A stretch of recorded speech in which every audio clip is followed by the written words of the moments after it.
अच्छे अंदाज में गुफ्तगू फरमा रहे हैं। बात वही है जिसकी मेहनत है आपको नजर आ रही है। अल्लाह रब्बुल आलमीन कबूल फरमाए।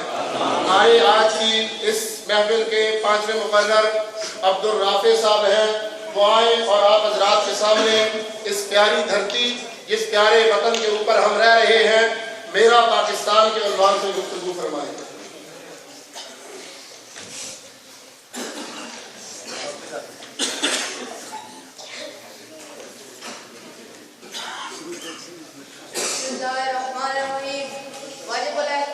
जनाबे सदर, महफिल और मेरे हममकतब साथियों, मैं अपनी पहचान की तलाश में तहरीक पाकिस्तान के ईमान अफरोज दौर में दाखिल होता हूँ तो एक तरफ बरतानिया ताऊत है जो बरसों से इस खित्ते का खून चूस रहा है और मजीद हजारों वर्ष हुकूमत करने का ऐलान कर रहा है, जबकि दूसरी तरफ हिंदू साम्राज्य है जो मुसलमानों से 1000 साल गुलामी का बदला लेने पर तुला हुआ है।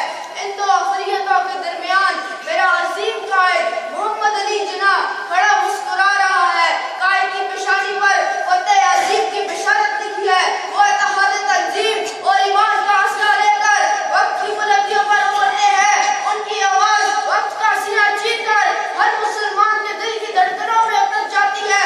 मिल्लत इस्लामिया के तमाम गैरतमंद फर्जंदाने तौहीद के पहलू में पहलू मेरे जैसे लाखों तलबा भी इस कायद मिल्लत इस्लामिया के हरावल दस्ता बन जाते हैं। अहबाब गिरामी मंजिलत, इस मताफरी दौर में एक बरतानवी नुमाइंदा मेरे कायद से पूछता है कि पाकिस्तान कब वजूद में आएगा, तो मेरे कायद का ये जवाब तारीख की अनमिट गवाही बन जाता है कि पाकिस्तान तो इसी दिन वजूद में आ गया था जब बरसगीर में पहला हिंदू मुसलमान हुआ था। ये मेरे कायद का जवाब ही नहीं बल्कि तकदीर का फैसला भी है। जनाबे सदर, पाकिस्तान हमारी पहचान है। इस अजीम नजरियाती रियासत ने हमें क्या कुछ नहीं दिया। अक़वाम आलम में बुलंद रुतबा अता किया, बातिल से टकराने का हौसला दिया, वक़ार जिंदगी का असलूब और गैरत ईमानी का शऊर बख्शा, तहजीब का हज़र और तमद्दन का वक़ार अता किया, जौहरी तवानाई का एजाज़ बख्शकर हमारे मुस्तक़बिल को महफूज किया।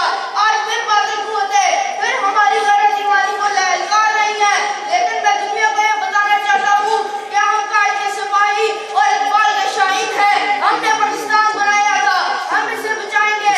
जो आग हमारे वतन को मैली नजर से देखेगी, हम वो आग काट देंगे। जो हाथ हमारे वतन की तरफ बढ़ेगा, हम वो हाथ काट देंगे। जो जुबान हमारे वतन के खिलाफ भौंकेगी, हम वो जुबान बुद्धि से खींच लेंगे।